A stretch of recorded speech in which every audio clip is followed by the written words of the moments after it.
Bonjour, bienvenue chez YoYo pour des conseils pro et perso. Dans ce nouvel épisode consacré à un outil simple, puissant et qui peut littéralement transformer nos relations. Il s'agit de la communication non violente.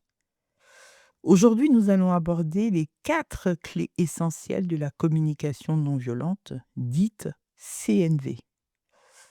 Marshall Rosenberg, psychologue américain, né en 1934, est le père fondateur de la communication non violente.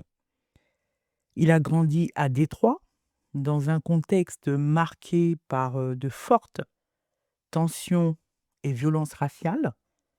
Enfant, il a été témoin en fait de scènes qui l'ont profondément impacté et qui lui ont donné très tôt envie de comprendre pourquoi les humains se déchirent-ils et qu'est-ce qui permet, au contraire, de créer du lien. Ce monsieur, il a été inspiré par les principes de justice et de non-violence incarnés par Martin Luther King et bien d'autres. Rosenberg a consacré sa vie à développer une approche concrète pour aider les gens à dialoguer autrement. Et c'est ainsi qu'il a créé la communication non violente, la CNV.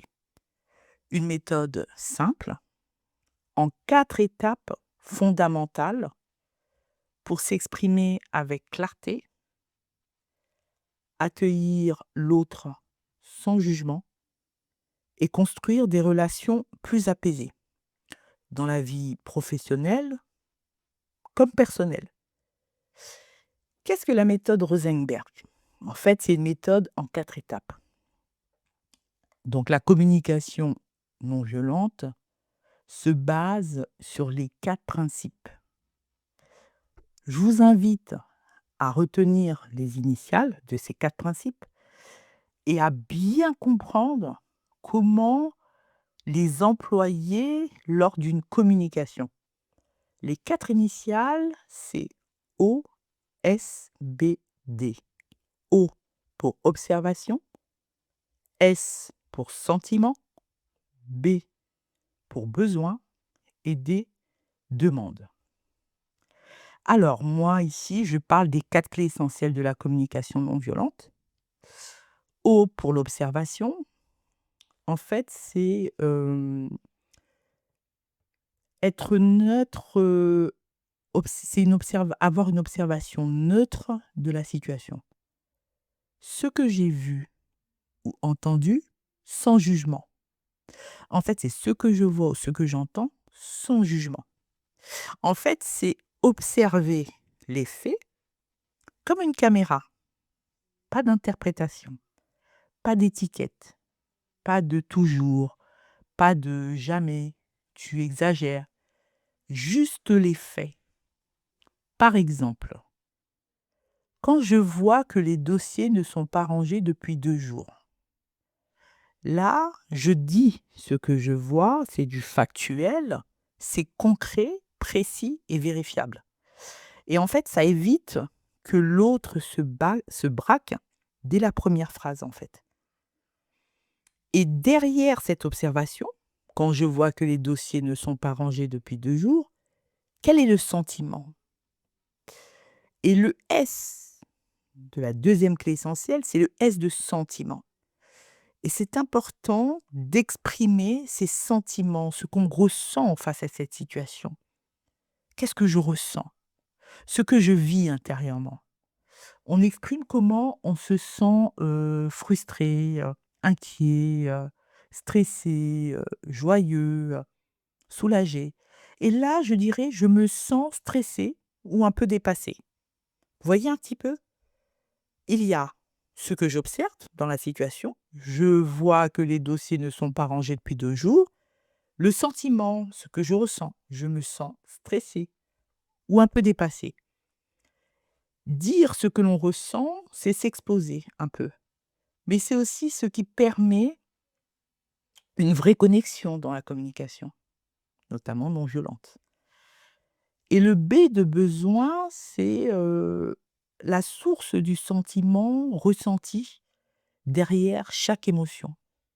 Il y a un besoin de clarté, de respect, de soutien, de tranquillité, même d'efficacité. Dire son besoin, c'est se dévoiler sans accuser. Dans cette situation, par exemple, j'ai besoin d'organisation pour pouvoir travailler sereinement. Vous voyez un petit peu? Et maintenant, pour finaliser les 4 clés essentielles de la communication non violente, j'ai exprimé mon besoin, j'ai besoin d'organisation pour travailler sereinement. Bah, le D, c'est la demande. Donc maintenant, je formule la demande. Et la demande, c'est ce que je propose ici et maintenant. Et enfin, on formule une demande qui soit à la fois claire, concrète, positive, réalisable et négociable. Pas un ultimatum, pas un ordre, une demande. Est-ce que tu pourrais m'aider à ranger les dossiers avant ce soir? Vous voyez un peu? Le ton compte autant que les mots. Donc la personne doit pouvoir dire oui ou non. Et en fait, la communication non violente ne garantit pas l'obéissance, elle favorise la coopération. Vous voyez? Et il y a plein d'exemples comme ça, parce que c'est une communication qui peut se servir en famille, qui peut se faire dans le monde du travail. Par exemple, en famille, on observe une situation. Quand je vois les chaussures dans l'entrée, mon ressenti, bah, je me sens agacée. Le besoin. J'ai besoin d'ordre pour me sentir bien chez moi. La demande, est-ce que tu peux les mettre dans le placard, s'il te plaît? Vous voyez un petit peu? C'est ça la CNV. Et c'est ça les 4 étapes de la CNV. Par exemple, il y a des situations au travail où on peut aussi utiliser la CNV, parce que ça s'utilise dans tous les contextes. Exemple d'une situation. Observation d'un fait. Quand je vois que mes propositions n'ont pas été prises en compte, bah, je me sens frustrée. J'ai besoin de me sentir entendue. Est-ce que tu serais d'accord pour qu'on prenne 5 minutes après la réunion pour en discuter? Vous voyez un petit peu? Donc là, j'ai dit comment je me sens, frustrée, et j'ai besoin de me sentir entendue, et je formule ma demande. Est-ce que tu serais d'accord pour qu'on prenne 5 minutes après la réunion pour en discuter?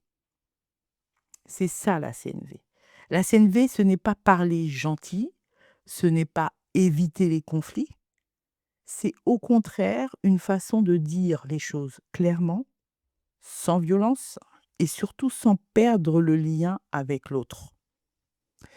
Et donc là, on parle d'observation, ressenti, besoin, demande. C'est les 4 clés essentielles, mais qui peuvent faire une grande différence. Vous savez, moi, il m'arrive parfois de me terrer dans le silence ou de prendre des décisions sans forcément communiquer. Et je dirais que c'est pas bien. Alors, utilisez la communication non violente en respectant ces 4 clés essentielles OSBD et vous communiquerez avec empathie, respect, construction et bienveillance tout en conservant la relation. Vous voyez? Donc, je vous dis en tout cas merci pour votre écoute.